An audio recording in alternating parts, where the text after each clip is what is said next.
Hello students, আজি আমি পঢ়িম work, power and energy.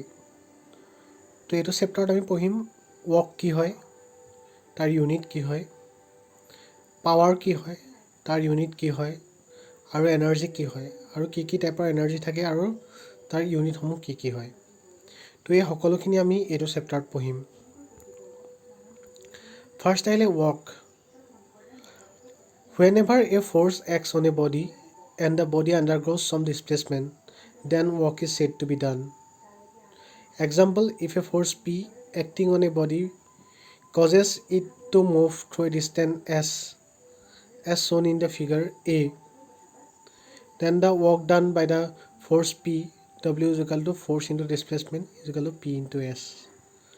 So work done কি হয়, যেতিয়া আমি এটা বডি এটা ফোর্স এপ্লাই কৰোঁ, সেই ফোৰ্সটোৰ কাৰণে যদি এটা মোশন হয়, মুভমেন্ট হয়, সেই মোশন হ'লে তেতিয়া হেতুক কোৱা হয় work done হৈছে বুলি.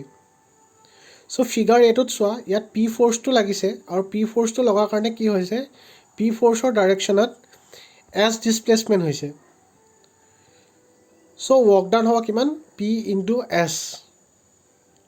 তো এইটো হ'ব আমাৰ work done. So sometimes the force P does not act in direction of motion of the body, or in other words the body does not move in the direction of the force as shown in figure B. Then the work done by the force P, W is equal to component of force in direction of motion into distance, P cos theta into S.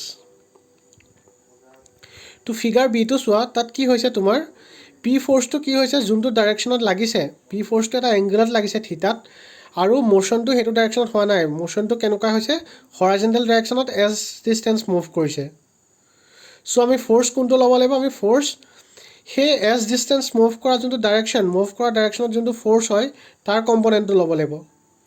So পিৰ সেই বডিটো move কৰা ডাইৰেকশ্যনৰ যোনটো component সেইটো কি হ'ব, horizontal component হ'ব. Horizontal component কিমান হ'ব, P cos theta. So work done হ'ব P cos theta into S. আৰু এছ আই ইউনিটটো কিমান হ'ব ৱৰ্ক ডানৰ, জুল, যোনটো আমি নিউটন মিটাৰ বুলি ক'ব পাৰোঁ, আৰু চি জি এছ ইউনিট হ'ব আৰ্গ, মানে 9 চেণ্টিমিটাৰ. চ' তোমালোকে ঘৰত সকলোৱে এটা কৰিবা, 1 জুল ইজ ইকুৱেল টু কিমান আৰ্গ হ'ব, সেইটো তোমালোকে কেলকুলেট কৰি ফাইণ্ড আউট কৰিবা. কেনেকৈ কৰিবা, 1 joule is equal to 1 newton metre কৰিবা, নিউটনটো ডাইনলৈ কনভাৰ্ট কৰিবা আৰু মিটাৰটো চেণ্টিমিটাৰলৈ কনভাৰ্ট কৰিবা, আৰু কৰি পিনি মোক উলিয়াই দেখাবা 1 জুল ইজ ইকুৱেল টু কিমান আৰ্গ হয়. এইটো তোমালোকৰ হোমৱৰ্ক হয়. নেক্সট আহিলে power. The power may be defined as the rate of doing work. Mathematically, power is equal to work done by time. So power কি, আমি কিমান স্পীডত কিমান খৰকৈ কামটো কৰিছোঁ সেইটোক পাৱাৰ বুলি কয়. ৰেট অফ ডুইং ৱৰ্ক, পাৱাৰৰ ফৰ্মুলা হৈছে work done divided by time. It is thus the measure of performance of engine. That is, an engine doing a certain amount of work in 1 second will be twice as powerful as the engine doing the same amount of work in 2 seconds. তো ইয়াত কি কৈছে চোৱা, এটা মেচিনে 1 ছেকেণ্ডত যদি কাম এটা কৰে আৰু সেই ছেইম এমাউণ্ট অফ ৱৰ্ক যদি বেলেগ এটা মেচিনে কৰোঁতে যদি 2 ছেকেণ্ড লয়, তেতিয়া কি হ'ব, প্ৰথম মেচিনটো ছেকেণ্ড মেচিনটোতকৈ দুগুণ পাৱাৰফুল. তো সেইটোৱে হৈছে পাৱাৰ. তো S I unit of power হৈছে ৱাট. ৱাটটো আমি ডব্লিউ বুলি লিখা যায়, আৰু ৱাট মানে কিমান, 1 নিউটন মিটাৰ পাৰ ছেকেণ্ড বা 1 জুল পাৰ ছেকেণ্ড. আৰু তাতকৈ ডাঙৰ ইউনিট হৈছে kilowatt. 1 kilowatt is equal to 10³ watt, আৰু 1 megawatt is equal to 10⁶ watt. আৰু পাৱাৰৰ এটা কমাৰ্চিয়েল ইউনিট আছে, সেইটোক কয় horse power. 1 horse power is equal to 746 watt. So' তোমালোকে দেখিছা চাগে, তোমালোকে যেতিয়া কিবা মটৰ কিনিব যোৱা বা কিবা ইঞ্জিন কিনিব যোৱা, তোমালোকে সোধা যে এইটো কিমান হৰ্চ পাৱাৰৰ. তো সেই হৰ্চ পাৱাৰটো কি হয়, পাৱাৰৰ কমাৰ্চিয়েল ইউনিট, বিজনেছত ইউজ কৰা ইউনিট হৈছে হৰ্চ পাৱাৰ. চ' 1 হৰ্চ পাৱাৰ মানে কিমান, 746 ৱাট. তাৰপাছত আহে এনাৰ্জি.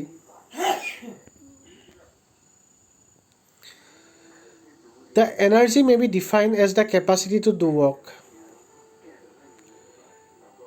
মানে আমি কাম কৰাৰ যোনটো ক্ষমতা সেইটোক কয় এনাৰ্জি.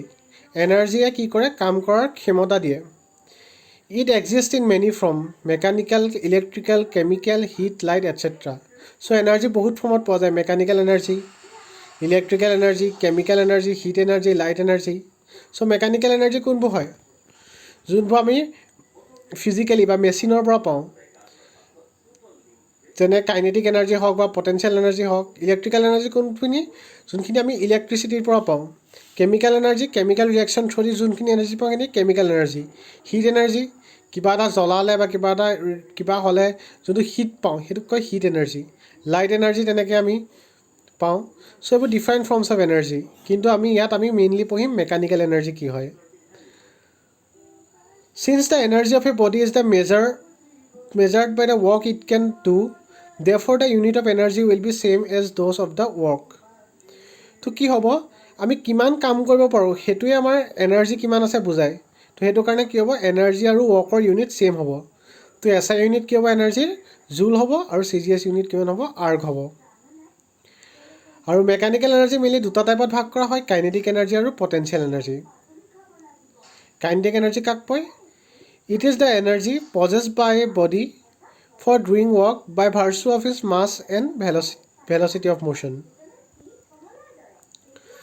So body এটাৰ mass আৰু velocityৰ কাৰণে যোনটো এনাৰ্জি পোৱা যায় সেইটোক কোৱা হয় kinetic energy kinetic energy formula কি হৈছে হাফ mv স্কোৱাৰ ইয়াত m হৈছে mass of the body আৰু v হৈছে velocity of the body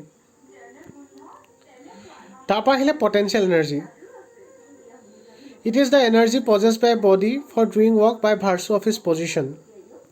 To body এটাৰ পজিশ্যনটোৰ ওপৰত যোনটো এনাৰ্জি পায় সেইটোক কয় potential energy example A body rise to some height above the ground level possesses some potential energy because it can do some work by falling on the earth surface. তো কি হয় আমি যেতিয়া বডি এটা দাঙি থওঁ ওপৰত গ্ৰাউণ্ড লেভেলতকৈ তো সেই বডিটোৰ গাত পটেনচিয়েল এনাৰ্জি থাকে আৰু পটেনচিয়েল এনাৰ্জি কিয় থাকে কাৰণ আমি সেইটো বডিটো যদি আমি এৰি দিওঁ তেতিয়া কি হ'ব এইটো আহি পিনি মাটিত পৰি যাব আৰু মাটিত পৰাৰ কাৰণে কি হ'ব ৱৰ্ক ডান হ'ব চ' সেইটোক কোৱা হয় আমাৰ potential energy second compressed air also possess potential energy because it can do some work in expanding to the volume it would occupy at atmospheric pressure so আমি এয়াৰটো কম্প্ৰেছ কৰি থলোঁ সেই কম্প্ৰেছড এয়াৰটোৰ পটেনচিয়েল এনাৰ্জি থাকে কিয়নো যেতিয়া আমি কম্প্ৰেছনটো এৰি দিম তেতিয়া আকৌ এইটো আগৰ পজিশ্যনলৈ ঘূৰি আহিব এক্সপাণ্ড হৈ যাব তো মানে কি হৈছে এটা ডিছপ্লেচমেণ্ট হৈছে আগতে গোট খাই আছিলে এতিয়া বহল হৈ গৈছে মানে ডিছপ্লেচমেণ্ট হৈছে আৰু ফ'ৰ্চ এপ্লাই হৈছে মানে ৱৰ্ক ডান হৈছে চ' সেই ৱৰ্ক ডানটো কিহে কৰিছে তাত থকা পটেনচিয়েল এনাৰ্জিয়ে থাৰ্ড আহিলে a compress spring also' possess potential energy because it can do some work in recovering its original shape so' আমি স্প্ৰিং এডাল যদি কম্প্ৰেছ কৰোঁ সেই স্প্ৰিংডালৰ গাত পটেনচিয়েল এনাৰ্জি থাকিব কিয়নো আমি যদি স্প্ৰিংডাল এৰি দিওঁ স্প্ৰিংডালে মুভ কৰি পিনি আকৌ অৰিজিনেল পজিশ্যনলৈ ঘূৰি আহিব আৰু ঘূৰি আহোঁতে কি হ'ব যিহেতু ডিছপ্লেচমেণ্ট হ'ব আৰু ফ'ৰ্চ আছে সেইটো কাৰণে কি হ'ব এটা ৱৰ্ক ডান হ'ব আৰু সেই ৱৰ্ক ডানটো কিহে কৰিছে সেই স্প্ৰিংডালত ষ্ট'ৰ হৈ থকা পটেনচিয়েল এনাৰ্জিটোৱে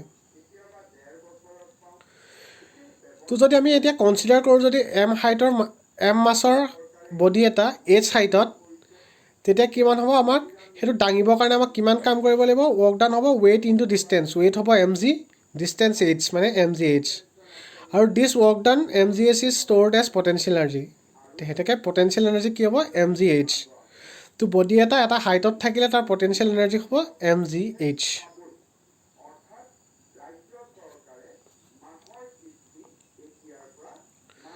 তো থেংক ইউ তো আমি মেইনলি এইখিনিয়ে পঢ়িম আৰু ইয়াৰ ৰিলেটেড আমি কিছুমান প্ৰব্লেমছবোৰ আমি নেক্সট ক্লাছত কৰিম থেংক ইউ